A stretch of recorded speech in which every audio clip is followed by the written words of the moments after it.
किसी भी ज्ञानी को कभी भी घमंड शोभा नहीं देता।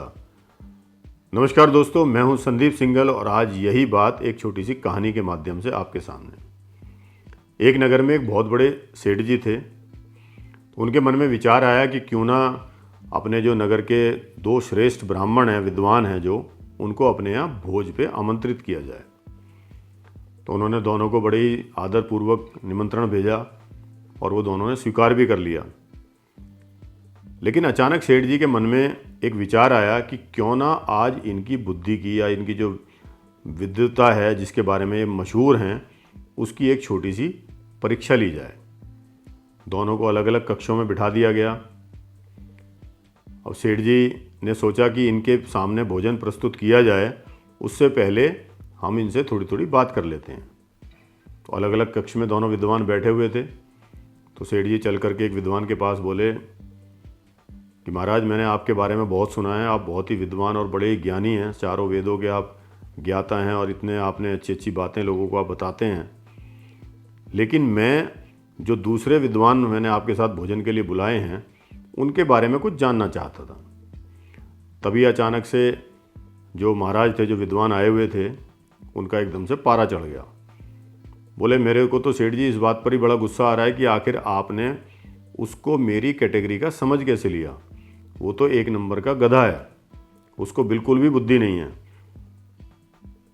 सेठ जी को बड़ा अजीब सा लगा कि आप क्या कह रहे हैं। कह रहे, नहीं महाराज, कुछ तो उनके बारे में अच्छी बात बताइए। कह रहे, मैं उनके बारे में क्या बताऊं, ना तो उनको बोलने की तमीज़ है, ना वो ढंग से मंत्रों का उच्चारण करना जानते हैं, और जैसे मैंने शुरू में कहा कि वो तो निरे गधे हैं, तो मैं अभी भी अपनी उस बात पर कायम हूँ।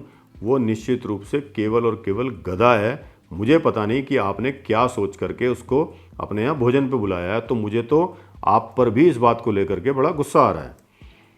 सेठ जी को बड़ी अजीब सी बात लगी कि ये किस प्रकार की भाषा का इस्तेमाल कर रहे हैं। तो उन्होंने कहा कि ठीक है महाराज, आपने जो भी बताया, आप थोड़ी देर प्रतीक्षा कीजिए, मैं अभी आपके लिए भोजन भिजवाता हूँ। अब सेठ जी वहाँ से निकल के जो दूसरे ब्राह्मण थे, जो दूसरे विद्वान थे, उनके कक्ष में गए, उनको प्रणाम किया।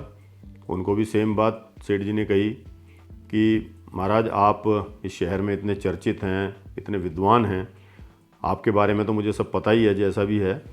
लेकिन जो दूसरे मैंने विद्वान आपके साथ बुलाए हैं भोजन पर यहाँ, जिनको आदर सत्कार के लिए बुलाया हुआ है, मैं चाहता हूँ कि आपके मुख से उनके बारे में कुछ जानूँ।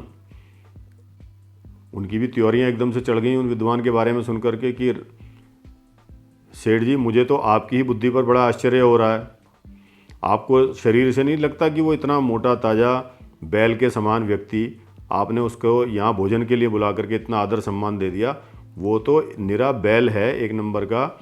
उसका शरीर आप देखो तो बैल के जैसा है, उसकी बुद्धि भी बिल्कुल बैल है। भगवान जाने लोग उसको क्यों इतना विद्वान समझते हैं। सेठ जी को बड़ी अजीब सी बात लगी कि उन्होंने क्यों इस प्रकार की बातें कह रहे हैं। नहीं नहीं महाराज, कुछ तो बेहतर उनके बारे में होगा। कह रहे, कुछ बेहतर नहीं है, वो केवल और केवल खाने पर ध्यान देता है, अपने शरीर को बढ़ाने पर ध्यान देता है। बिल्कुल बैल की तरह उसकी बुद्धि है और वो निरा बैल ही है। सेठ जी को बड़ी अजीब सी बात लगी, सुन करके आखिर वो बाहर आ गए। कुछ समय पश्चात सेठ जी ने दोनों के लिए खाने के लिए सामान भेजा। जिस विद्वान ने, जिस पंडित ने दूसरे व्यक्ति को, विद्वान को गधा कहा था, तो जिसको गधा कहा था उसके सामने सेठ जी ने बहुत हरी हरी घास और हरे चारा थालियों में सजा करके भेज दिया। और जिसके बारे में उस विद्वान ने बैल के रूप में परिभाषित किया था, उनके सामने सूखी घास और काफ़ी सारा सामान जो नॉर्मली बैल को पसंद था, वो दे दिया। अब वो दोनों विद्वान देख करके चौंक गए कि यार, ये क्या हमारे साथ मजाक है और आप इस तरह का भोजन हमें कैसे पेश कर सकते हैं।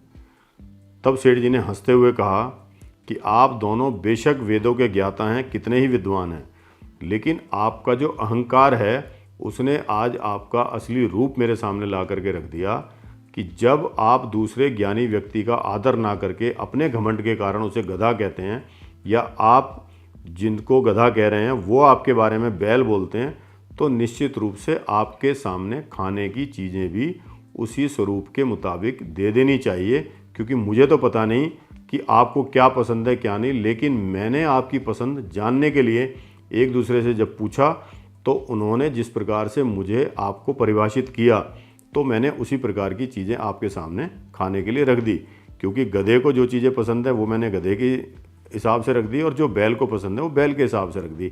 तो इसमें मेरी कोई भूल नहीं है। जब सेठ जी ने इन बातों को उन दोनों पंडितों के सामने कहा तो उन्हें बहुत ही लज्जा आई अपने इस व्यवहार पर। तो उन्हें एहसास हुआ कि उनके घमंड के कारण ही आज उनका इतना बड़ा अपमान यहाँ पर हुआ है, तो उन्हें बहुत ज़्यादा लज्जित होना पड़ा। तब उन्होंने क्षमा मांगी सेठ जी से और एक दूसरे से भी क्षमा मांगी कि हमने एक दूसरे के बारे में जो अपशब्द किए वो कहीं ना कहीं हमें स्वयं को उन्होंने हानि पहुंचाई।